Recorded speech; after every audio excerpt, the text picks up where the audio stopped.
Donc là, maintenant, on va voir comment donner du volume. Alors, je vais mettre dans la vue face avec le 1 de mon pavé numérique. D'ailleurs, comment cela se fait-il que je n'ai plus mes shortcuts? Voilà. Et je veux maintenant donner du volume à cette mèche. Pour ce faire, donc là, j'ai déjà les exemples de cet après-midi. Hop, je vais le faire de l'autre côté. Donc là, bah oui, en plus, là, il me réaffiche tous mes cheveux. Donc je fais un shift, clic droit pour mettre mon curseur par ici. Regardez bien. Et à partir de là, je vais d'abord créer un cercle. Donc add curve circle.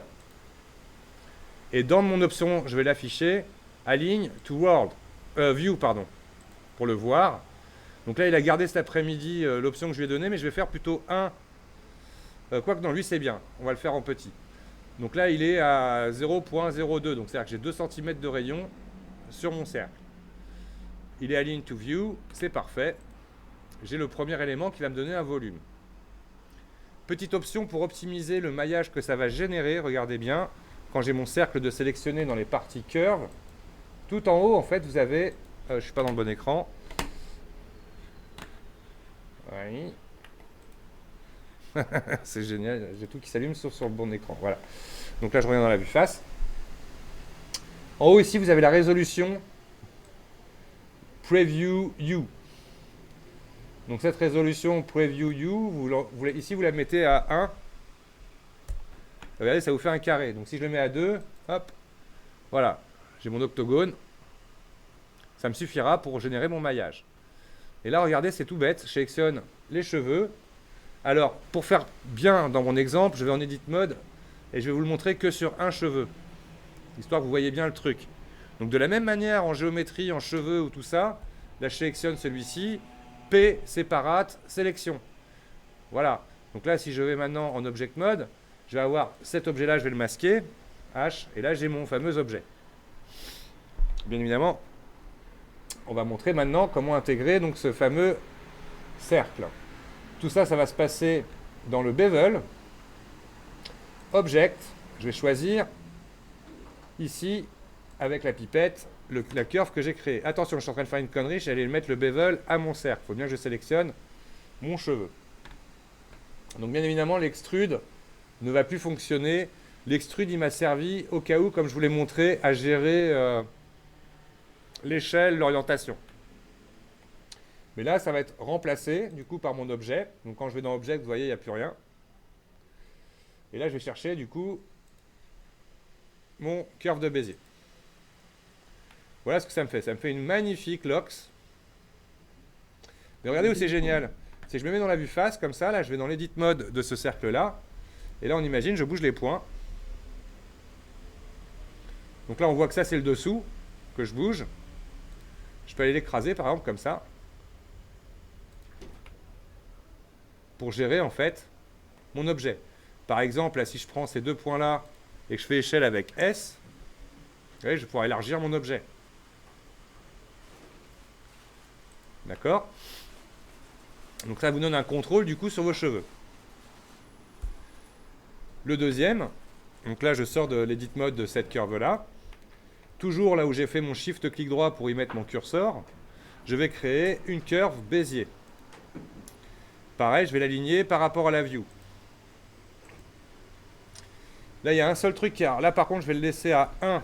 Ça, c'est important, parce que pour éviter d'avoir une curve qui soit immense, je vais laisser avec un radius de 1. Par contre, pour visuellement m'en sortir, je vais jouer avec l'échelle à la fin. Voilà, pour qu'elle ne soit pas trop grande et que je puisse facilement comprendre. Et là, c'est très simple. Toujours en Edit Mode. Cette curve-là va déterminer du début à la fin on va dire la densité géométrique de votre objet. Donc on imagine, ça se situe dans géométrie Taper Object. Et là, je prends dans mon Taper Object cette curve-là. Il n'a pas voulu. Pourtant, ça doit être bien Bézier Curve. Enfin, je vérifie comment il s'appelle, lui. Hop. Ah, je suis pas dans le bon écran. Ah! Object Mode. Et lui, Bézier Curve 0,1. Donc, dans mon cheveu ici, Bezier Curve 0,1, boum. Et là, vous voyez, là, il y a du coup une densité différente où ça repointe comme ça. En fait, c'est ça qui est le dessin complet de mon extrusion. Si je me remets dans ma vue face, là, par exemple, je sélectionne celle-ci et que je vais en Edit Mode, je vais prendre ce point-là. Si je l'écarte, vous voyez, ça change ici. Là, si je tourne ça, donc là, par exemple, pour faciliter, donc je vais réactiver mes tools et aller chercher mon tweak. Rappelez-vous, c'est W, sinon le moyen de changer les différents types de sélection. Et là, je vais pouvoir, par exemple, prendre mes poignets. Et on va voir que ça va jouer complètement sur ma géométrie. Par exemple, la fin de ma curve. Donc là, je reste bien dans la vue face. Je vais bouger ça comme ça pour lui faire du coup plutôt ce genre de terminaison. Vous voyez, qu'elle soit grosse et qu'elle se termine à la fin. On peut changer bien évidemment l'échelle. Et vous voyez, ça va jouer du coup sur le maillage global.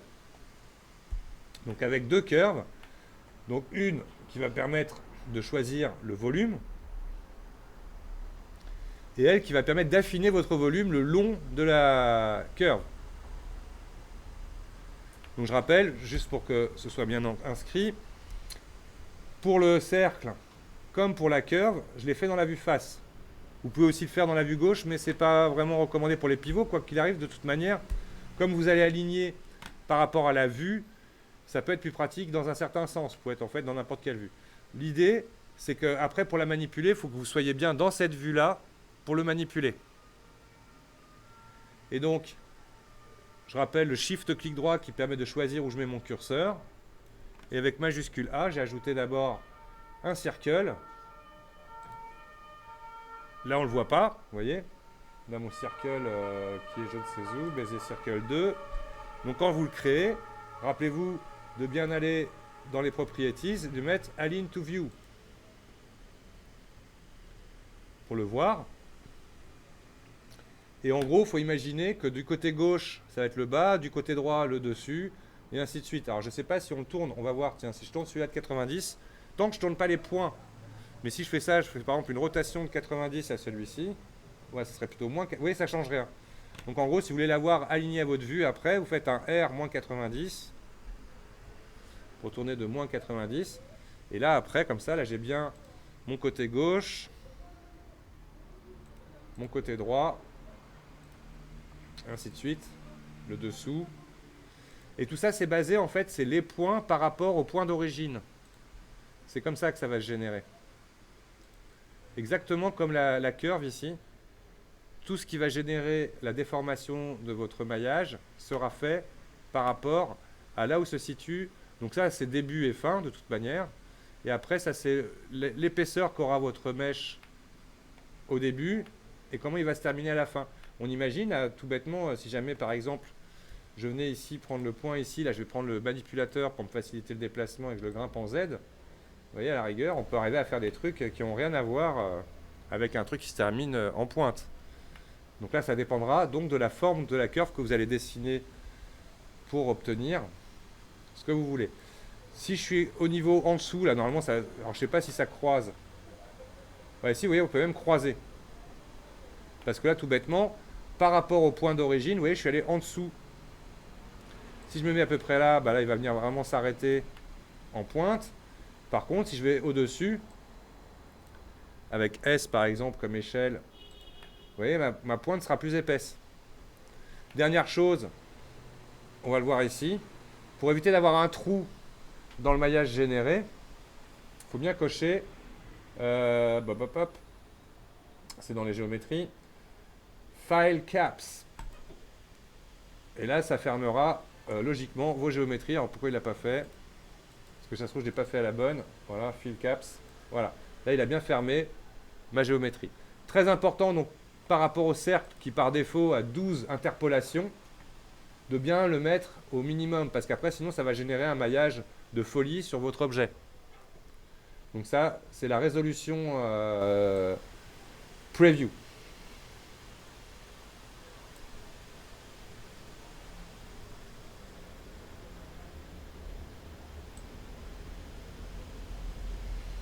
Voilà. Donc j'arrête l'enregistrement.